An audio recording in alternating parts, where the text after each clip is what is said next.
Función de este gobierno nacional que ha tomado una serie de medidas para acomodar la macroeconomía, con ajustes, con liberación de precios, también una devaluación. Hay todo un escenario nuevo, ¿no?, para los sectores económicos. Algunos lo han recibido de manera negativa, están tratando de reactivarse, como es en el caso de las pymes, las empresas pymes. Y para la ocasión queremos saber cómo se encuentra hoy este sector. Hemos convocado al contador Gastón Roldán, que él es asesor de empresas pymes. ¿Qué tal? Buenas tardes. ¿Qué tal? Buenas tardes, gracias por la invitación. Bien, se conoció ayer un informe de CAME, hablando de que hay una cierta recuperación del 10,5%, lo que es marzo, medido interanual en 2024, pero que no alcanza para la recuperación del sector. ¿Cómo están hoy las pymes? ¿Cuál es la perspectiva que tienen de aquí al futuro en un contexto que está bastante complicado y que lo vamos a ir tratando puntualmente? Perfecto, buena pregunta, porque cuando se compara interanual, acordémonos que se está comparando con épocas de muy baja actividad o de extrema baja actividad económica, como fue el año pasado, fundamentalmente en los 3 primeros meses del año pasado, era un nivel de actividad económica muy bajo. Por supuesto que un nivel de actividad económica medianamente que va queriendo ser diferente en comparación con el año pasado, sí vas a tener esos crecimientos entre comillas interanuales. El tema es que vos tenés también algo bastante heterogéneo. Una cosa, en primer lugar, lo que se vive en grandes urbes, otra cosa lo que se vive más en el interior del país. Como así también tienes sectores bastante diferenciados. Una cosa es el sector energético, una cosa es el sector minero, una cosa es el sector tecnológico, después tenés los comercios, la construcción que todavía no logra despegar. Entonces, todo es muy heterogéneo en cuanto si analizás sectores, como así también si comparás ese crecimiento interanual contra un año extremadamente bajo. Malo, sí. Entonces ahí la pyme tiene un panorama bastante desafiante donde todavía no logra levantar cabeza, y en el medio, como así también tenés una alta presión fiscal que no apacigua a las pymes. Acordémonos que el año pasado, en un contexto adverso en materia económica para las pymes, en teoría se les dio una especie de ayuda para no cobrarles o intimarles deudas fiscales. Sí. Pero a partir de este año, desde febrero, marzo de este año 2025, empieza ARCA, antiguamente AFIP, a empezar a cobrar o intimar a las pymes a pagar. Pero hay muchas pymes que todavía no levantan cabeza en cuanto a actividad económica y tienen que empezar a pagar impuestos, y empieza el fisco a intimarte, y si no pagás o no metes un plan de pago, te empiezo a embargar cuentas. Bueno, ahí está el tema de lo que le llamamos sábana corta, ¿no? Bien, el gobierno nacional había señalado que de alguna manera ya había puesto negro sobre blanco en cuanto a muchas de las regulaciones que tiene el sector económico, también de alguna manera acomodando lo que es el valor del dólar, y que el camino para darle competitividad era bajar la presión fiscal. ¿Cree que eso es posible en un país como en Argentina, donde hay muchísimos impuestos que no solo dependen de los gobiernos nacionales, sino también de las provincias? Sí, a ver, no, en primer lugar no soy economista, ni Sí, mucho menos macroeconomista o estar dentro de los que toman decisiones en el sector público, ¿no? Pero viéndolo desde afuera, gestionando al sector privado, particularmente el mercado de las micro, pequeñas y medianas empresas, lo que puedo ver es que hay mucha presión fiscal. Si bien hay algunos impuestos que se van queriendo sacar, como algunos que tienen que ver con el comercio exterior, particularmente en importación, y también algunos pagos anticipados de impuestos mediante retenciones en materia de comercio exterior cuando exportás, sí. pero sigue habiendo mucha presión fiscal. Muchísima presión fiscal, y para lograr sacar esa presión fiscal no queda otra que bajar el gasto público. El tema es cuál es el impacto a nivel socioeconómico de esa baja del gasto público, si es clave que una de las anclas del modelo económico de este gobierno es el superávit fiscal, es decir, donde los ingresos superan a los egresos en las cuentas públicas, pero todavía queda mucho para poder mejorar en cuanto a las cuentas públicas, para poder bajar el tema de la presión fiscal. La cuestión es eso a nivel macro. Ahora, a nivel micro, cuando vas al día a día de las pymes, y bueno, tienen actividad económica que a muchas no se les levanta, una presión importante en cuanto a la estructura de costos y gastos, en consecuencia, márgenes que cada vez se les hace menor, y en el medio tienes toda una presión fiscal que yo tengo medidos en determinados estudios que hago con mis clientes pymes que van de punta a punta del país, donde si vos pagás todo en blanco, facturás todo en blanco, no te va a quedar dinero de ganancia, que es lo que a vos te va a pagar la remuneración del capital que has invertido para poder tener tu negocio. Claro. Entonces, ¿por qué? Porque eso se va en impuestos. Entonces, ahí es donde viene el tema del impacto económico financiero en las pymes. Estaba viendo, bueno, una de las noticias que ya los comercios tienen que mostrar los impuestos, cómo se ven los tickets en las góndolas y cuánto costarían los productos sin ellos. Y justamente lo que señalaba usted, que bueno, los productos se encarecen hasta 56% en cuanto a la carga tributaria, ¿no? Complicado. Sí, por ejemplo, sin ir más lejos, vos tenés un IVA que la alícuota general es un 21%.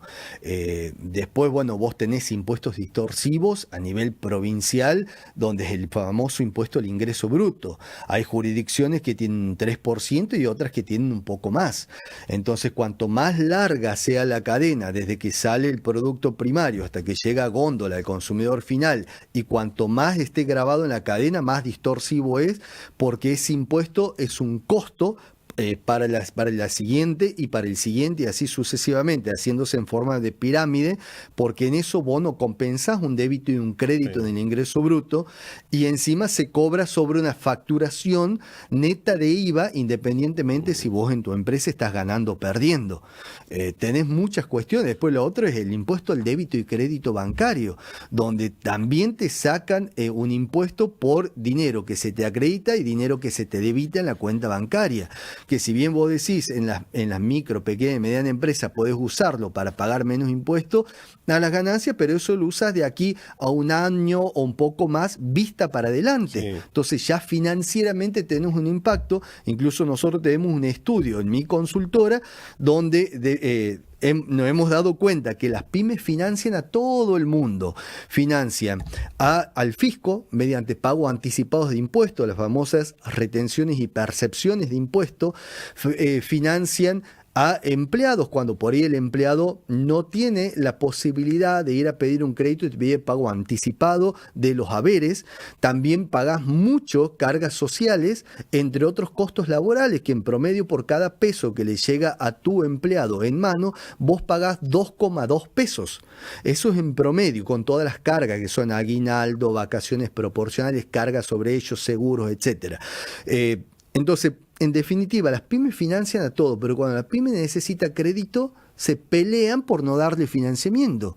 Y ahí tienes un impacto importante. ¿Se sabe en cuánto, no parece un número exacto, pero un estimativo de cuántas pymes hay en Santiago del Estero y a cuántas personas emplean? Sí, en Santiago del Estero hay cerca de 7.000 y moneda, vamos a hacer número redondo, 7.000, vamos a llamarlo quit, radicados con domicilio fiscal en la provincia de Santiago del Estero. En cuanto a cuánto emplea, bueno, en Santiago del Estero tenemos en promedio 1 millón de habitantes. De ese 1 millón de habitantes vos tienes un 55%, no lo tengo de memoria el número, estoy haciendo un estimado de la población que está en condiciones de trabajar. De ese 55%, seguramente debes tener alguno que no trabaja por H o por B, pero la gran mayoría de eso está en el sector público, trabajando. Entonces vos tenés de ese 55% en torno a un 20% aproximadamente que trabaja en el sector privado. Y a raíz de estas complicaciones de la economía nacional, hay muchas empresas, muchas pymes que han pasado a trabajar de manera informal, hubo muchos despidos. Hay muchísimas pymes que están inclinándose cada vez más al sector informal.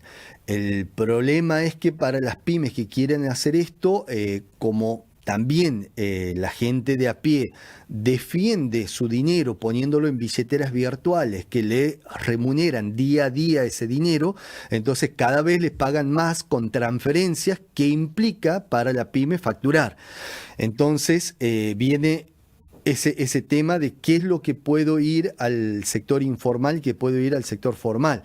Pero, sin embargo, las pymes se están dando una inteligencia, una creatividad con el tema de descuentos. Sí. Si vos me pagas en efectivo, tenés un descuento importante. Entonces, muchas personas van a querer aprovechar ese descuento importante y pagan en efectivo, y ahí salen del circuito formal tratando de salir de esa gran presión fiscal. El tema es que también depende cómo compra la pyme, porque si la pyme compra la gran mayoría en blanco, bueno, la posibilidad de llevar la gran mayoría de la facturación en negro también se le ve acotada, pero siempre hay contabilidad creativa para llevar una economía informal cada vez más alta a medida que la presión fiscal no aminora, porque es un tema de supervivencia. Contador, el sector de las construcciones dentro de las pymes, estamos hablando, son los que más golpeados están.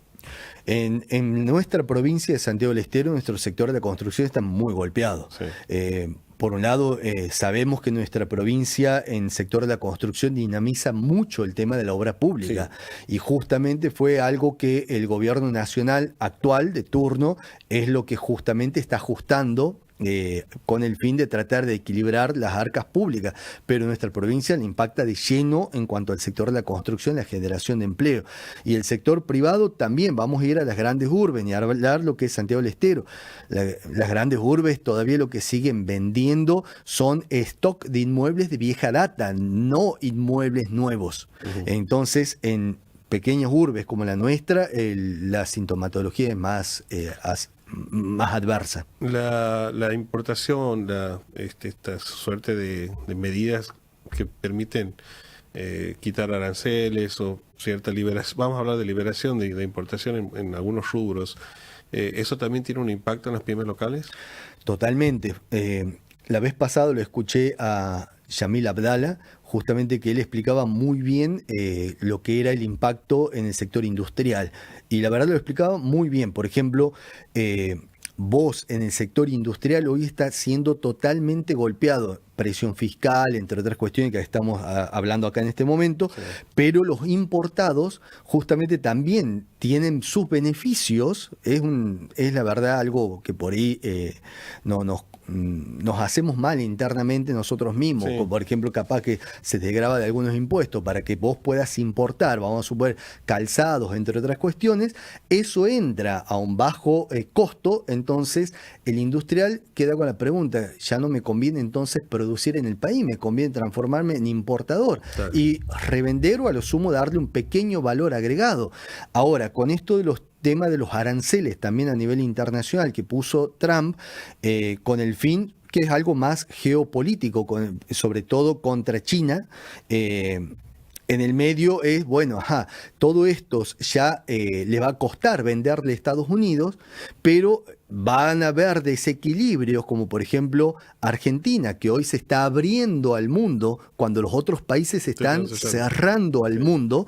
Entonces van a ver que nosotros nos abrimos al mundo con beneficios fiscales para que ellos metan sus productos, y va a ser una aluvión, o no lo sé, pero aluvión de productos baratos, por supuesto en menor calidad en comparación con la industria nacional, pero que le va a competir casi en forma desigual a nuestros productos nacionales. Bien, le hago la última pregunta al contador Roldán y bueno, agradecido que haya venido estos minutos para dialogar con nosotros.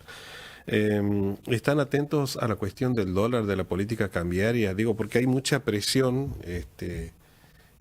no solo de los importadores, sino también muchos analistas ven que o entienden que hay un dólar atrasado y que eso también provoca, entre otras cosas, que el Banco Central esté sacrificando reservas a diario. Y digo, un reacomodamiento del dólar, que sabemos que genera más inflación, y si genera más inflación, genera más pobres, o sea, es complicado el escenario, pero digo, si se retoca el dólar, ¿cómo pega en el sector pyme? A ver, justo ¿Le es puede muy jugar buena a favor? pregunta. ¿Le va a jugar a favor? Es muy buena pregunta porque nosotros hace una semana atrás hicimos un estudio encuestando más de 200 pymes de punta a punta del país de diversos sectores. A ver, en primer lugar, una pyme no es proactiva, es reactiva ante el tema de precios. O sea que la forma que una pyme te aumente el precio es porque el proveedor le aumentó el precio a esa pyme. Claro. Diferente a lo que pasa con las grandes industrias o las grandes empresas, que generalmente la gran mayoría son multinacionales o grandes grupos económicos que sí tienen la posibilidad de ir especulando y de ir anticipándose. Que son generalmente los que te manejan los precios de nuestra economía. Ahora, las pymes generalmente es reactivo, no proactivo. Pero cuando hicimos la encuesta, en la gran mayoría de los encuestados no tenía todavía pensado aumentar precio a pesar de que se avecina o no una devaluación, porque en ese momento había mucha incertidumbre, se devalúa o no se devalúa. Entonces muchos decían que no están dispuestos a aumentar precios los encuestados porque no están pudiendo vender bajo el estado actual, salvo que el proveedor le aumente precio, ahí recién aumentaría. Pero la única salvedad se estaba dando cuando hicimos la encuesta en el sector productor alimenticio. Es más, justamente ahora estamos viendo aumento en el sector de alimentos y eso probablemente te lleve una inflación mensual más en torno entre el 2,5 y el 3 mensual. Entonces, eso es lo que vimos en nuestra encuesta y ahora en el día a día veo que se está dando eso. Pero vamos al caso de los importadores, que también tengo clientes de importadores. La gran mayoría de los importadores, cuando van a comprarle al proveedor del exterior, el proveedor del exterior dice, mira, yo no te voy a vender al fiado, vos pagámela anticipado y yo recién te vendo. ¿Qué problema le ocasiona eso al importador? Que bajo esa forma, al no tener deuda, no puede acceder al mercado libre de cambio a comprar dólar oficial. Claro. Entonces, ¿cómo lo compra? Y está pagando más a un dólar asemejado al contado con liquidación, que está en orden al 23-25% por encima del dólar oficial. Entonces, muchos importadores pymes hoy no están valuando su estructura de costos y gastos al oficial, sino más al contado con liquidación. Entonces, más probable que si hay algún ajuste sea del oficial al contado con liquidación y no a la inversa.